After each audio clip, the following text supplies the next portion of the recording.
À Vienne, le 11 novembre 1918. Dans le salon chinois bleu du palais de Schönbrunn, l'empereur Charles Habsbourg contemple avec incrédulité l'acte par lequel il renonce à sa couronne. Au moment de signer, il est pris d'un tremblement, lève un regard halluciné vers ses ministres et leur demande « N'y a-t-il pas même une toute petite force qui serait prête à défendre la monarchie ?» Face au silence embarrassé de ses ministres, Charles se résigne et signe le texte qui met fin à des siècles de règne des Habsbourg sur différents sièges d'Europe. Depuis mon accession au trône, je n'ai cessé de m'efforcer d'extraire mes peuples des horreurs de la guerre. Comme toujours, rempli d'un amour immuable pour tous mes peuples, je ne veux pas poser ma personne en obstacle à leur libre épanouissement. Je renonce à toute participation aux affaires de l'État. Seule la paix intérieure peut guérir les blessures de cette guerre. Cet acte met officiellement fin à l'Empire d'Autriche-Hongrie, un empire qui, dans les faits, s'est déjà désintégré de lui-même, au terme de 4 années cauchemardesques d'un conflit qu'il a dévoré à petit feu. Et paf, juste comme ça, il n'y a plus de Habsbourg. Alors, on va pas se mentir, ça fait un petit truc vu qu'on a passé la moitié de l'histoire de notre pays à se mettre sur le coin de la figure avec eux. Pour comprendre comment est-ce qu'on en est arrivé là en 1918, on repart un siècle en arrière, au moment où Napoléon Bonaparte est en train de mettre la misère à tout le vieux continent.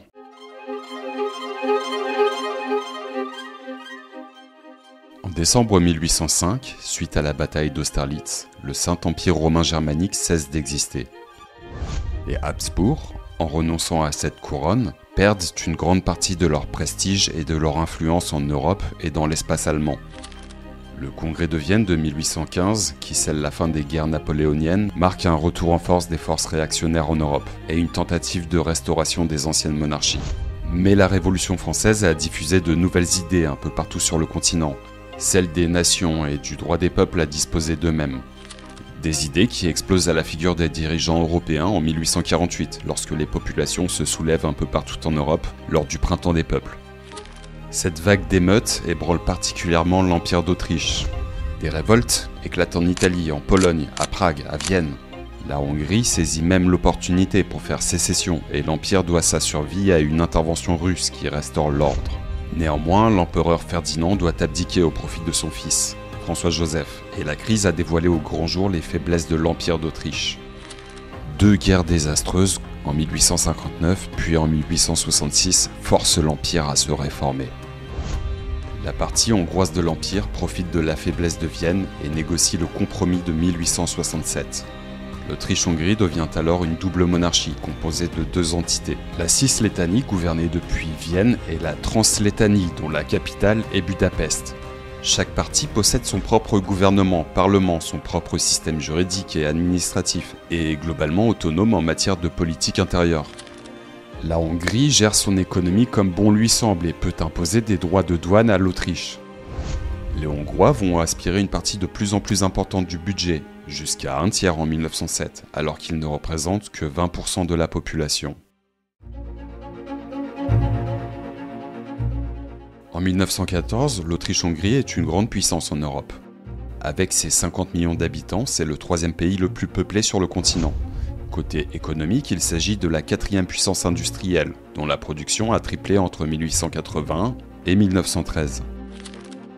Mais derrière cela, on retrouve des inégalités à tous les niveaux, politiques, économiques et sociales. L'Empire est une mosaïque de peuples plus ou moins bien représentés dans la vie politique. Dans les parties gérées par l'Autriche, l'industrie est en plein essor, et des élites intellectuelles, commerçantes et financières font face à une classe ouvrière qui s'organise en syndicats pour gagner de meilleures conditions de vie. Les régions hongroises restent largement agricoles et l'aristocratie magyare domine une classe paysanne à peine sortie du servage. L'inégalité se retrouve également dans l'armée, enfin dans les 3 armées de la double monarchie. L'armée autrichienne, la Landwehr, l'armée hongroise, la Honved, et enfin l'armée royale et impériale, l'armée commune de l'Empire. Cette dernière est forte de 800 000 hommes, issus de toutes les régions de l'Empire. C'est l'une des seules institutions communes à toutes les parties de l'Autriche-Hongrie, un vecteur d'intégration dans une double monarchie multinationale, et un symbole d'unité et de fidélité au souverain François-Joseph. L'armée royale et impériale est à l'image de l'Empire, c'est une tour de Babel. On y parle officiellement allemand, hongrois, tchèque, slovaque, polonais, ukrainien, slovène, serbe, croate, roumain, italien et russe, soit 12 langues. Pour parer à cela, les soldats doivent apprendre une liste d'environ 80 mots, ce sont des ordres simples, comme en avant, halte, feu, attention. Et les officiers doivent maîtriser à la fois l'allemand ainsi que la langue du régiment qu'ils commandent. Ces officiers sont donc particulièrement précieux, d'autant qu'ils sont totalement dévoués à la personne de l'empereur, à qui ils jurent un serment de fidélité personnelle. Le très gros problème structurel, c'est que ces officiers sont mal payés. Un officier touche à peu près le même salaire qu'un conducteur de tram viennois, ce qui forcément attire les élites vers d'autres types de carrières. Et pour cause, l'Autriche-Hongrie a un budget militaire très faible. Avec 700 millions de marks, il est quasiment 2 fois inférieur à celui de la France et quasiment le 5e de celui de l'Allemagne. Ceci tient à 2 raisons principales. La première est que le budget de l'armée doit être approuvé par l'Autriche et par la Hongrie, qui refusent régulièrement d'augmenter sa contribution et freinent les efforts de modernisation. Deuxièmement, au début du XXe siècle, l'Autriche-Hongrie est moins dans l'anticipation d'un conflit de grande échelle que les autres grandes puissances et ne s'est pas engagée dans une course aux armements. Les troupes de la double monarchie sont les moins bien équipées de toutes les armées continentales. Elles manquent de mitrailleuses, de canons, de radios, de camions. Elles possèdent un embryon d'armée de l'air avec une 40aine d'avions, ce qui est bien entendu insuffisant pour assurer une reconnaissance efficace. Le commandement est déficient, derrière un chef d'état-major, Konrad von Hötzendorf, qui ne jure que par la doctrine de l'offensive à outrance et les charges frontales à la baïonnette en formation dense. Déconnecté de la réalité du terrain, celui-ci tient peu compte de l'environnement géographique, des infrastructures et de la météo, ce qui va avoir des conséquences dramatiques pour les hommes. L'Allemagne et l'Autriche-Hongrie sont alliés certes, mais ils se concertent peu et n'ont pas de stratégie commune. La confiance de l'Allemagne envers son allié prend un sévère coup lorsqu'en 1913, on découvre la trahison du colonel Alfred Riedel. Cet officier brillant, responsable du service du renseignement autrichien qui l'a réorganisé en profondeur, est depuis 1907 un espion à la solde des Russes, à qui il a vendu les plans de déploiement de l'armée austro-hongroise à la frontière, les emplacements des forteresses et le détail des forces en présence. Ceci rend les décideurs allemands encore plus hésitants à partager leurs plans avec leurs homologues autrichiens. En 1914, l'Autriche-Hongrie n'a pas combattu depuis sa déroute à Sadova 50 ans auparavant, et son armée inexpérimentée doit faire face à 2 pays aguerris. La Serbie, qui sort épuisée de 2 guerres balkaniques, mais qui en tire une expérience précieuse, et la Russie qui a tiré les leçons de sa désastreuse guerre contre le Japon en 1905. Je vais passer très vite sur les raisons qui poussent l'Autriche-Hongrie à vouloir rentrer en guerre contre la Serbie, ainsi que le rôle que tient la double monarchie dans le déclenchement de la Première Guerre mondiale, comme j'ai fait des vidéos sur le sujet. Je vous mets les liens en description, n'hésitez pas à aller les regarder, elles sont chouettes, et n'hésitez pas non plus à vous abonner à la chaîne si vous aimez ce que je fais. Mais juste, et je vais caricaturer à l'extrême, lorsque François Ferdinand se fait assassiner à Sarajevo, l'Autriche-Hongrie saute à pieds joints sur l'occasion pour aller régler son compte à la Serbie, qu'elle considère comme une menace grandissante au sud de ses frontières. Et l'Empire va méchamment se prendre les pieds dans le tapis au moment d'entrer en guerre.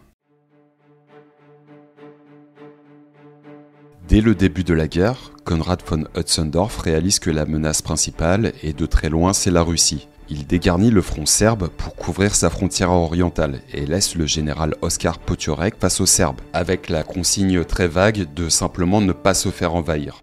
Oskar Potiorek, c'est l'homme qui était responsable de la sécurité de François Ferdinand lors de sa visite officielle à Sarajevo. Autant dire que depuis l'attentat, sa réputation elle est pas tip-top. Donc peut-être pour se venger personnellement, pour laver son honneur, il lance une offensive sur Belgrade. Sauf qu'un tel scénario a déjà été envisagé et étudié lors de jeux de guerre et de simulations avant 1914. Et à chaque fois, Potiorek s'est planté. Le 12 août, ses armées passent à l'offensive. Et, dans un premier temps, bousculent des Serbes qui se reprennent rapidement et repoussent leurs ennemis. Attaques et contre-attaques se succèdent et tournent court. Les 2 armées manquant à chaque fois soit d'hommes, soit de matériel pour exploiter des succès tactiques.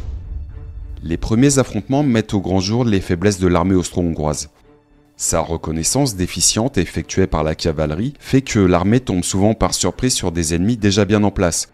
La doctrine de l'offensive à outrance résulte en des pertes particulièrement élevées, et notamment parmi les officiers qui sont en tête des colonnes d'assaut. En novembre, Potiorek, qui pense avoir essoré ses adversaires, lance une dernière offensive. Il s'empare de Belgrade et progresse de 70 km jusqu'au fleuve Kolubara, où les Serbes, qui cette fois-ci ont reçu du ravitaillement et des armements français et anglais, se réorganisent et infligent une très grande défaite à la double monarchie. Celle-ci doit évacuer la Serbie, laissant derrière elle environ 270 000 soldats et un matériel important pour des guerres nulles. Pendant toute la campagne, l'armée austro-hongroise a commis des crimes de masse, a fusillé des milliers de civils sur son passage, mené une politique de terreur où chaque Serbe est considéré comme un terroriste potentiel et forcé le déplacement d'environ un quart de la population. Sur le front russe, l'entrée en guerre est cataclysmique.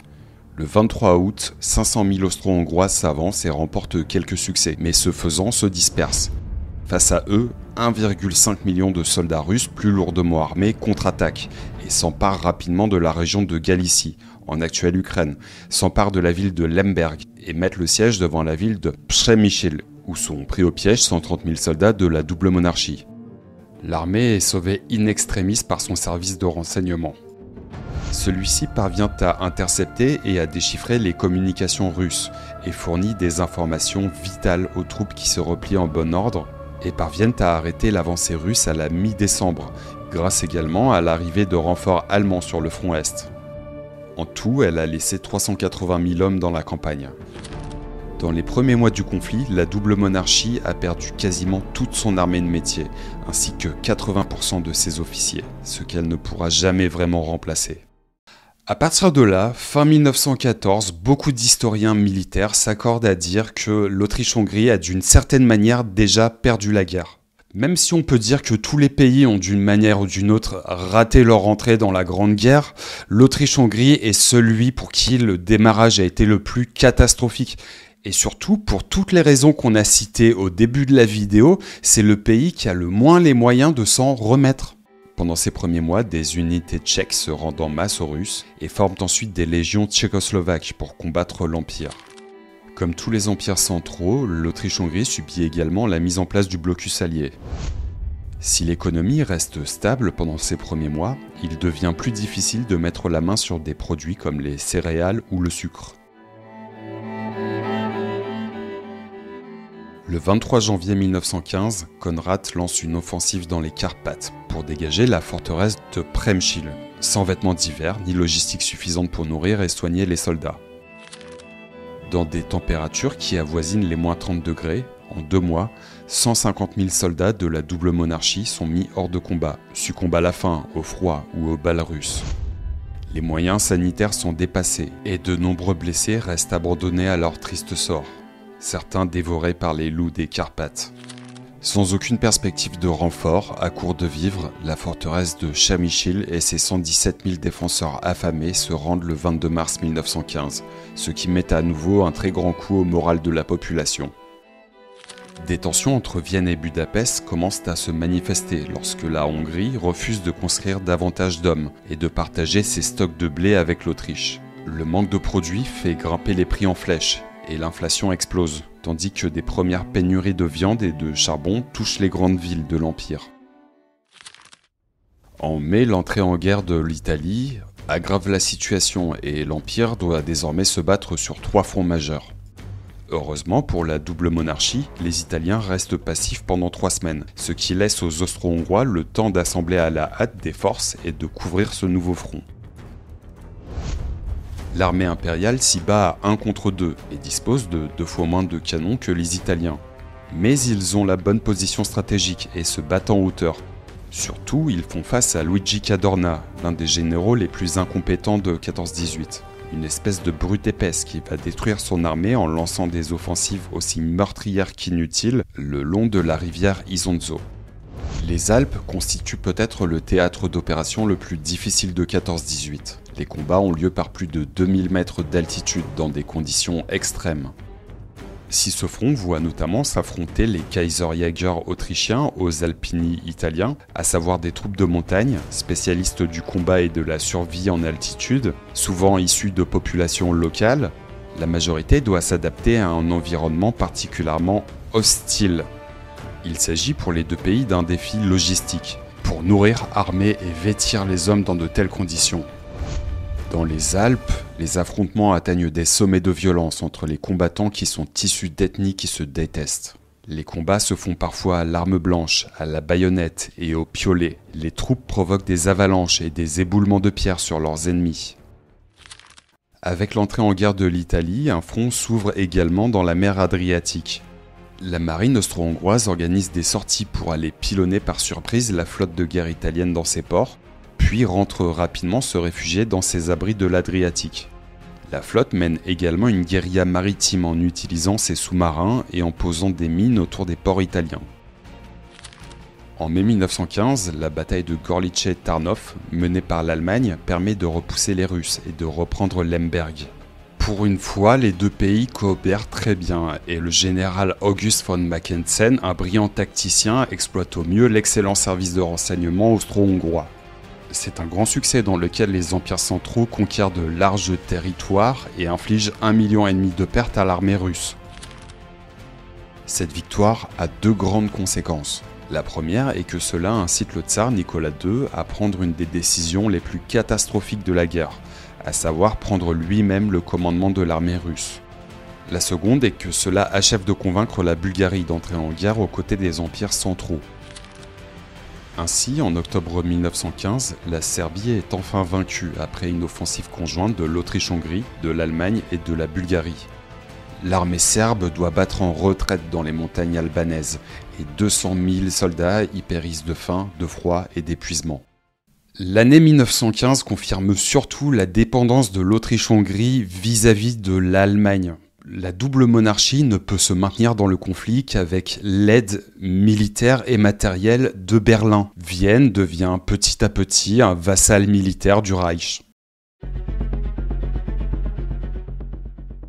Tout au long du premier semestre 1916, le front italien continue à bien tenir, sous le commandement d'un officier plus que correct, le croate Svetozar Borojević, qui résiste aux offensives d'un Cadorna totalement déterminé à poursuivre méthodiquement son entreprise de destruction de sa propre armée.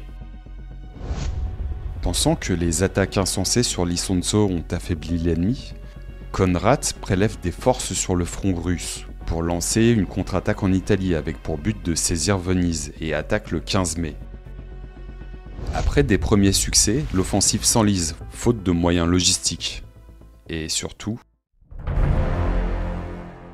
le 4 juin 1916, la Russie lance une gigantesque offensive contre les lignes austro-hongroises.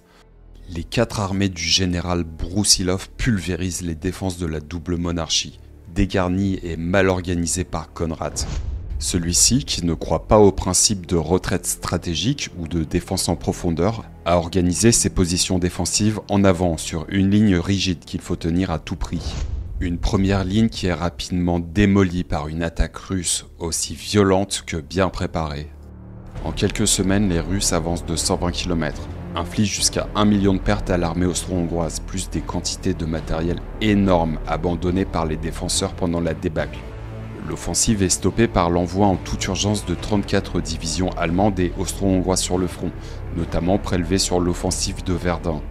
À partir de là, l'armée austro-hongroise passe définitivement sous tutelle du Reich. Ah oui, et entre-temps, la Roumanie est entrée en guerre du côté de l'Entente, mais vraiment juste le temps de se faire envahir par les empires centraux. À la fin de l'année 1916, la production de blé de l'Autriche est divisée par 4. Des famines frappent les grandes villes et en mai 1916, Vienne est touchée par 3 journées d'émeutes de la faim. Comme en Allemagne, un important marché noir se met en place. L'économie s'effondre, le manque de matières premières paralyse l'industrie et des grèves éclatent dans certaines usines de munitions. Le gouvernement, qui mène une politique autoritaire, perd peu à peu le soutien de toutes les strates de la population. Le 21 octobre, le premier ministre autrichien, le comte Sturck, est assassiné dans un restaurant viennois par un militant social-démocrate. Enfin, le 21 novembre 1916, François-Joseph s'éteint à l'âge de 86 ans. Avec lui, l'Autriche-Hongrie perd un symbole d'unité entre les différents peuples de la double monarchie. Son neveu Charles monte sur le trône. Énergique, il tente d'introduire des réformes électorales et sociales pour donner plus de représentation aux minorités slaves de l'Empire et améliorer les conditions de vie des travailleurs.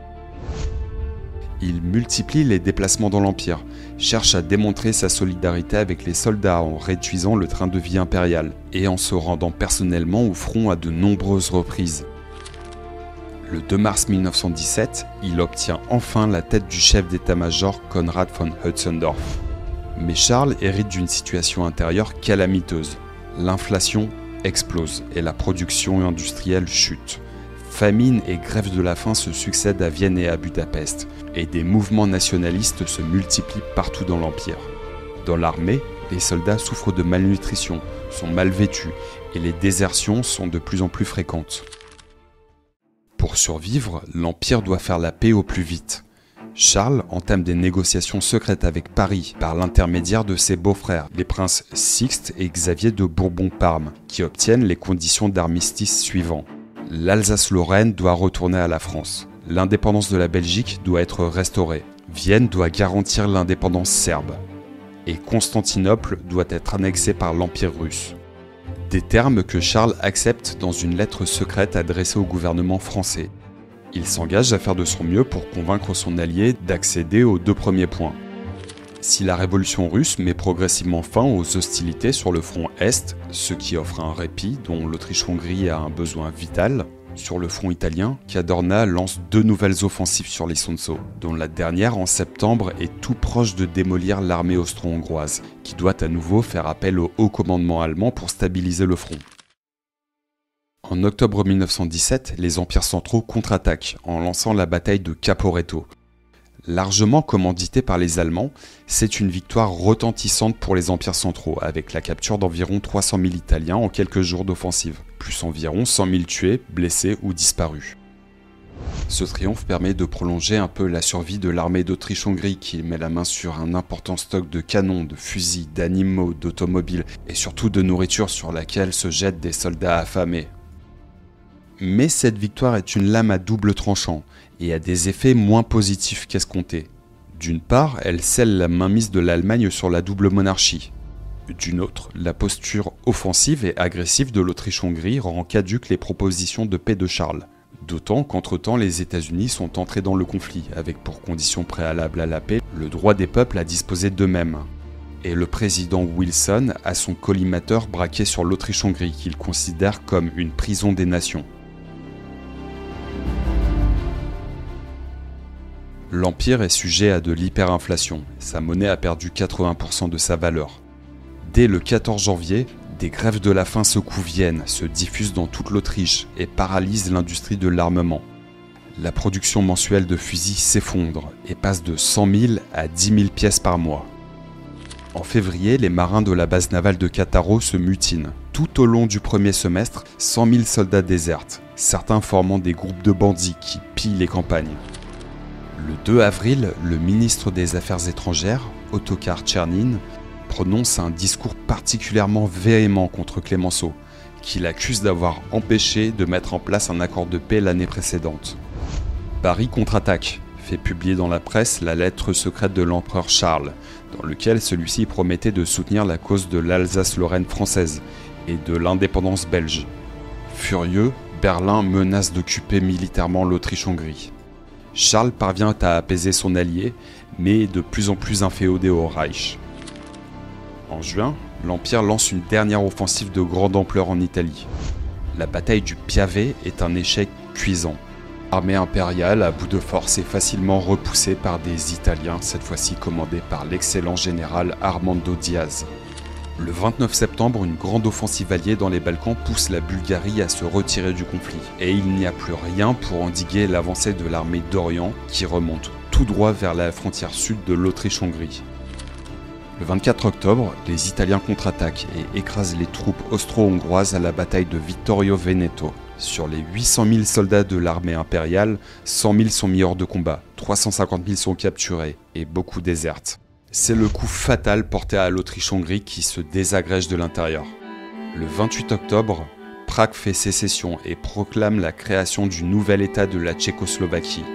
Ils sont imités les jours suivants par les Serbo-Croates, les Roumains et les Hongrois qui se séparent tour à tour de Vienne. Le 4 novembre 1918, les représentants de l'empereur signent l'armistice de Villagiosti et l'Autriche-Hongrie quitte la guerre. Le 11 novembre, Charles renonce au trône autrichien et 2 jours plus tard à la couronne de Hongrie. La République d'Autriche allemande et celle de Hongrie sont proclamées dans la foulée.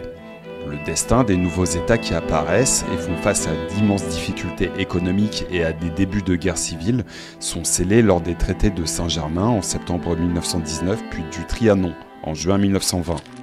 Charles, lui, part en exil en Suisse puis à Madère où il s'éteint d'une pneumonie le 1er avril 1922 à l'âge de 34 ans. Alors une question subsiste, est-ce que sans 14-18 l'Empire aurait pu se réformer et survivre ? Eh ben, je sais pas.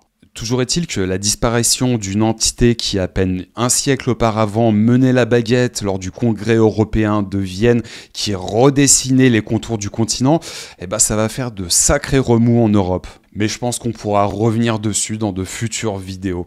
En tout cas, j'espère que ça vous a plu. Si c'est le cas, je vous remercie d'avoir regardé. N'hésitez pas à vous abonner, à laisser un petit j'aime, un commentaire. Et moi, je vous dis à très vite pour la prochaine.